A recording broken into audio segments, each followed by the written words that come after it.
Hello students.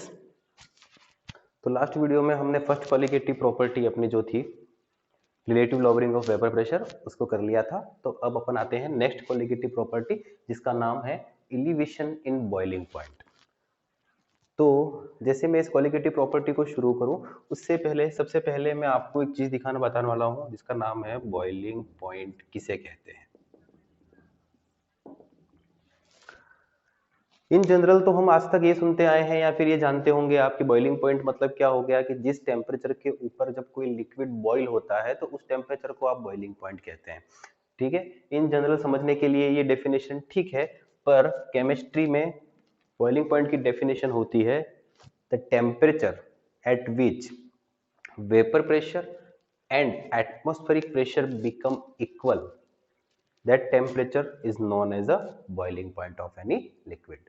मतलब जिस temperature के ऊपर किसी लिक्विड का वेपर प्रेशर और एटमॉस्फेरिक प्रेशर दोनों इक्वल हो जाते हैं उस टेम्परेचर को अपन बॉइलिंग पॉइंट कहते हैं। देखो, वेपर प्रेशर के बारे में आपको पहले भी बता चुका हूं। जैसे कि आपके पास वाटर है, फॉर एग्जांपल अपन घर पे जो वाटर वगैरह यूज करते हैं, जैसे कि आपने घर पे एक तपेली वगैरह ली है, उसके अंदर आपने वाटर ले रखा है, तो उस वाटर का कोई ना कोई वेपर प्रेशर होगा।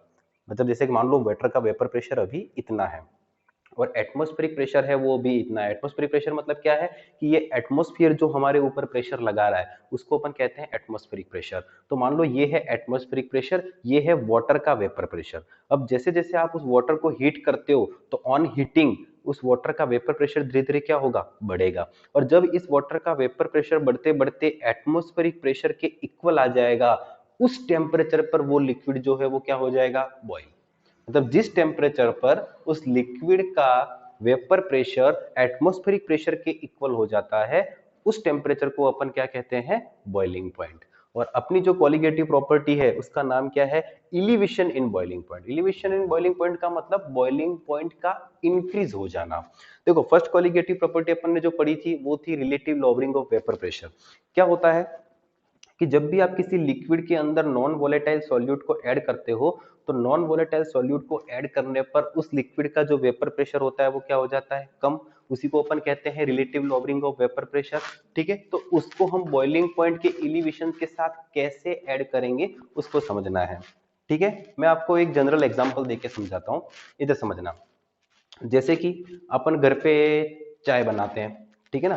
चाय बनाते हैं, मान लो आपने तपेली में दूध ले लिया, पानी ले ली, चाय पत्ती ले ली और उस चाय को उबाल रहे हो।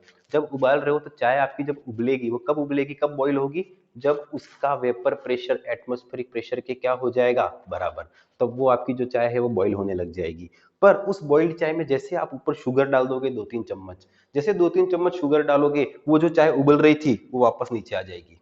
ऐसा होता है। ऐसा इसलिए होता है क्योंकि जैसे आपने नॉन वोलेटाइल सॉल्यूट डाला उस लिक्विड का वेपर प्रेशर क्या हो गया, कम। और लिक्विड का वेपर प्रेशर कम हो गया तो ऑब्वियसली वो एटमॉस्फेरिक प्रेशर के बराबर नहीं रहा, इसलिए वो बॉईल नहीं हो रहा है। पर वापस अपने कंटिन्यूस हीटिंग ऑन रखी है, धीरे धीरे वापस वेपर प्रेशर बढ़ेगा और जब वो एटमॉस्फेरिक प्रेशर के बराबर आ जाएगा तब वापस से वो बॉईल होने लग जाएगा। मतलब कहने का मतलब सिर्फ इतना सही है कि अगर कोई वाटर जो है वो 100 डिग्री सेंटीग्रेड पर बॉईल हो रहा है, फॉर एग्जांपल वाटर जो है 100 डिग्री सेंटीग्रेड पे बॉईल होता है, अगर आपने उसमें नॉन वोलेटाइल सॉल्यूट को ऐड कर दिया तो उसका बॉइलिंग पॉइंट इंक्रीज हो जाएगा। क्यों? क्योंकि वेपर प्रेशर क्या हो जाएगा, डाउन। जो 100 पे बॉईल हो रहा था वो 103 105 डिग्री सेंटीग्रेड के ऊपर बॉईल होने लगेगा। तो वो जो 5 डिग्री का इंक्रीमेंट आ रहा है उसी को अपन कह रहे हैं एलिवेशन इन बॉइलिंग पॉइंट। तो इसको एक काम करते हैं, एक ग्राफ से समझते हैं पहले, फिर इसका फॉर्मूला वगैरह सब डिराइवेशन करेंगे अपन यहाँ पर। तो इधर समझना,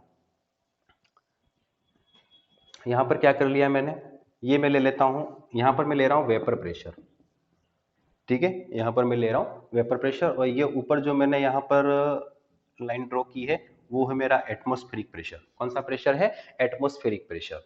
मतलब इस प्रेशर तक जब वो लिक्विड का वेपर प्रेशर पहुंचेगा तब वो क्या हो जाएगा, बॉयल। और नीचे में क्या ले रहा हूँ, टेम्परेचर। ठीक है, तो इधर समझना। जैसे कि ये था मेरे पास कोई सॉल्वेंट ए, ये है प्योर सॉल्वेंट ए, इसका वेपर प्रेशर अभी इतना है, ये इसका वेपर प्रेशर है यहाँ पर। ठीक है, जैसे जैसे इसका टेम्परेचर में इंक्रीज करूंगा वैसे वैसे उस लिक्विड का वेपर प्रेशर क्या होगा, बढ़ेगा। जैसे जैसे टेम्परेचर बढ़ाओगे वैसे उसका वेपर प्रेशर बढ़ेगा और वेपर प्रेशर बढ़ते बढ़ते जब एटमॉस्फेरिक प्रेशर के इक्वल आ जाएगा तब आपका ये जो सॉल्वेंट ए है वो क्या हो जाएगा, बॉइल। मतलब जब इसका वेपर प्रेशर इंक्रीज होते होते एटमॉस्फेरिक प्रेशर के इक्वल आ जाएगा, तब ये आपका जो सॉल्वेंट है वो क्या हो जाएगा, बॉयल होना स्टार्ट हो जाएगा। जिस टेम्परेचर पर ये बॉयल हो रहा है इसको मैं बोल देता हूँ TB0। ठीक है, बी फॉर बॉइलिंग पॉइंट, तो ये बॉइलिंग पॉइंट ले लिया अपन ने TB0 A का। ठीक है, अब क्या करता हूं, अब इस सॉल्वेंट के अंदर मैं नॉन वोलेटाइल सॉल्यूट को ऐड कर देता हूं। जैसे ही नॉन वोलेटाइल सॉल्यूट को ऐड करूंगा तो इसका वेपर प्रेशर पहले से क्या हो जाएगा, कम। अभी अपन ने पढ़ा था पहले ही ये कि जैसे आप सॉल्वेंट के अंदर नॉन वोलेटाइल सॉल्यूट डालते हो तो उसका वेपर प्रेशर पहले से क्या हो जाएगा, कम। मानो जैसे आपने नॉन वोलेटाइल सॉल्यूट डाला तो अब आपका ये बी जो है वो सॉल्यूशन बन चुका है। This is a is your solvent and this is your solution. ठीक है, तो जैसे आपने इसमें नॉन वोलेटाइल सॉल्यूट डाला तो उसका वेपर प्रेशर पहले जो इतना था वो कम होके इतना हो चुका है। इसका भी जैसे आप टेम्परेचर बढ़ाओगे वैसे टेम्परेचर के साथ साथ इसका भी क्या बढ़ेगा, वेपर प्रेशर। और बढ़ते बढ़ते ये भी जब एटमॉस्फेरिक प्रेशर के इक्वल आ जाएगा तब ये भी क्या होने लग जाएगा, बॉयल। जिस टेम्परेचर पर ये बॉयल हो रहा है आपका, इस टेम्परेचर को मैं बोल देता हूँ TB।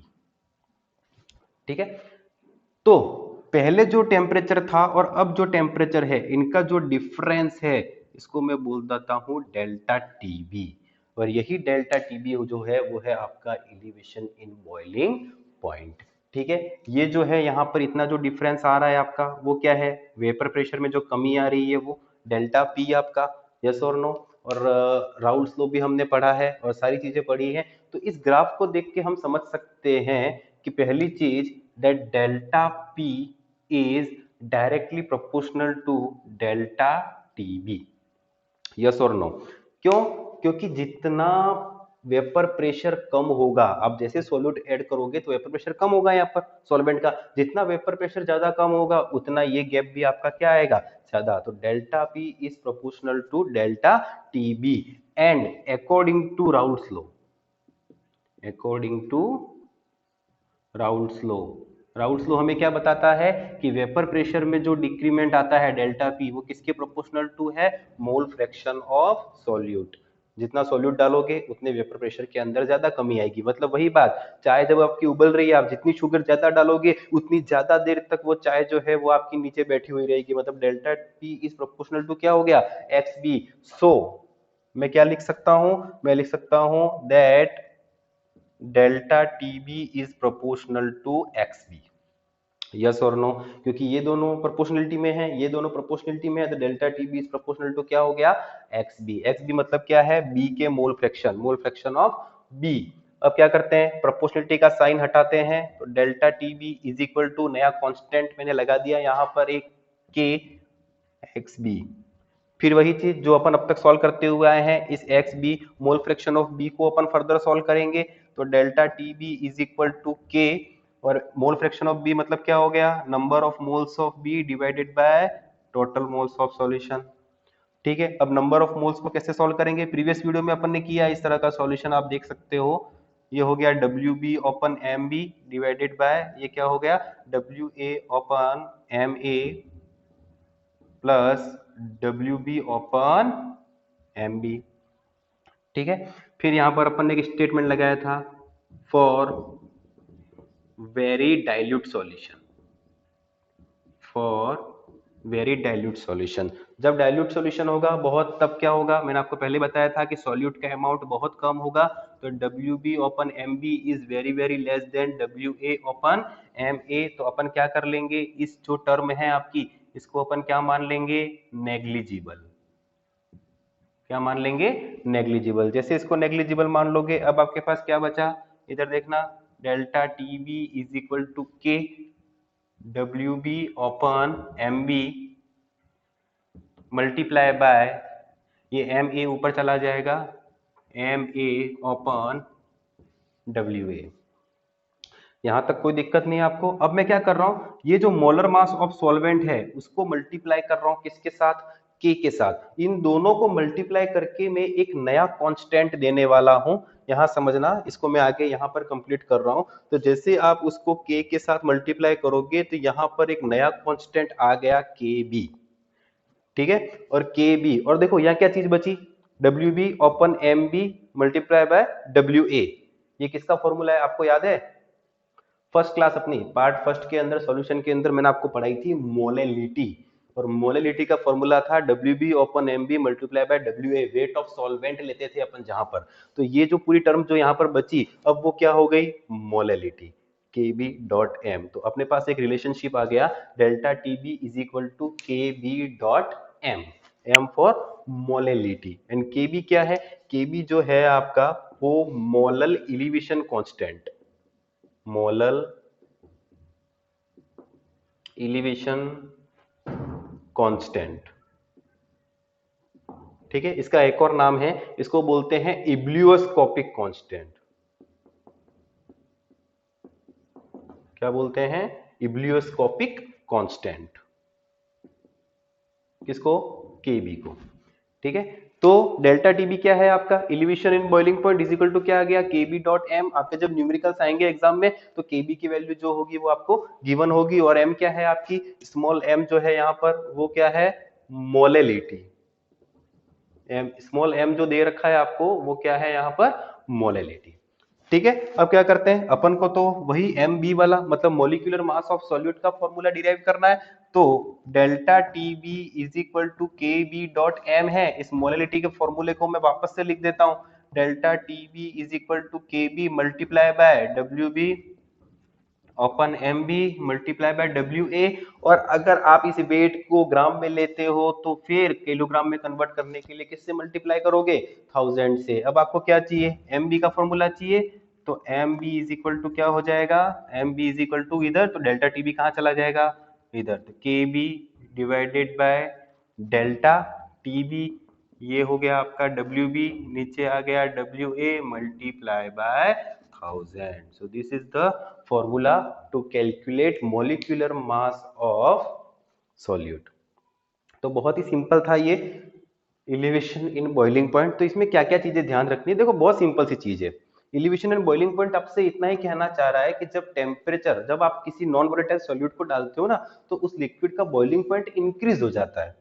ऐसा क्यों होता है, तो इसका रीजन मैंने आपको बता दिया कि जब आप नॉन वोलेटाइल सॉल्यूट को उसमें ऐड करते हो तो जो सॉल्यूशन का वेपर प्रेशर पहले जो था उससे कम हो जाता है, तो उसको यहां से एटमॉस्फेरिक प्रेशर तक जाने के लिए पहले से ज्यादा टेम्परेचर की रिक्वायरमेंट होती है। पहले यहां से यहां तक जा रहा था, मान लो वाटर था, यहां से यहां तक जाने में उसको 100 डिग्री लग रहा था, इसलिए वाटर 100 पे बॉईल हो रहा था। पर वाटर का जो वेपर प्रेशर यहां पर है उसमें जैसे आपने नॉन वोलेटाइल सॉल्यूट डाल दिया तो पहले से उसका वेपर प्रेशर कम हो गया ना। अब यहां से उसको एटमॉस्फेरिक प्रेशर तक ले जाना है तो आपको पहले से ज्यादा ही टेम्परेचर देना पड़ेगा। तो वो जितना आपको ज्यादा देना पड़ रहा है टेम्परेचर, वही आपका क्या है, elevation in boiling point delta TB. और उसको अपन ने राउल्ट्स लॉ के साथ कोरिलेट करके और मॉलिक्यूलर मास ऑफ सॉल्यूट, मतलब आप जो सॉल्यूट उसमें ऐड करने वाले हो उस सॉल्यूट का मॉलिक्यूलर मास क्या होगा उसको कैलकुलेट करने का फॉर्मूला भी अपन ने यहाँ पर डिराइव कर लिया। तो ये थी आपकी एक क्वालिटेटिव प्रॉपर्टी जिसका नाम था एलिवेशन इन बॉइलिंग पॉइंट, ठीक है। इसके बाद दो क्वालिटेटिव प्रॉपर्टीज और है अपने पास, एक तो है डिप्रेशन इन फ्रीजिंग पॉइंट और उसके बाद है ऑस्मोटिक प्रेशर। तो नेक्स्ट वीडियो जो बनाऊंगा मैं उसके अंदर अपन उन दोनों क्वालिटेटिव प्रॉपर्टीज को एक साथ कवर करेंगे और उसके बाद लास्ट में एबनॉर्मल मोलर मास और वन टॉप फैक्टर होगा अपना, उसके बाद ये चैप्टर अपना खत्म हो जाएगा, ठीक है। तो नेक्स्ट वीडियो में मिलते हैं आगे।